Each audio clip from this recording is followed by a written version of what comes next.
আর দরকার হলে একটা ঝালমুড়ির কৌটোর মতো কৌটো করে নেবেন, একটু বাদাম দিয়ে দেবেন, একটু ছোলা দিয়ে দেবেন, দারুণ বিক্রি হবে। গ্রামে গ্রামে দেখবেন কত পাতা আছে, কেন্দু পাতা নয়, বড় বড় পাতা আছে। সেই পাতাগুলো অনেকটা তাল পাতা টাইপের দেখতে, ওইগুলোকে একটা কাঠি গুজে নিলেই একটা ঠোঙা হয়ে গেল, পয়সা দিয়ে কিনতেও হলো না। একটু বুদ্ধি বের করুন, অনেক কাজ হবে।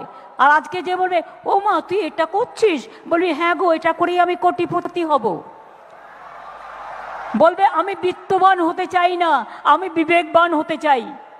মনে রাখবেন আজ আছি কাল নেই, সকলের ক্ষেত্রেই কথাটা প্রযোজ্য। আমি যখন আমার বিছানায় শুয়ে থাকি আমার মনে হয় আমার তো একটা ঘর আছে, আমার তো একটা বিছানা আছে, আমার একটা টেলিভিশন চ্যানেল আছে, আমার একটা বাথরুম আছে, আর কি চাই? দুটো খেতে পাই। অনেকের তো তাও ছিল না আগে।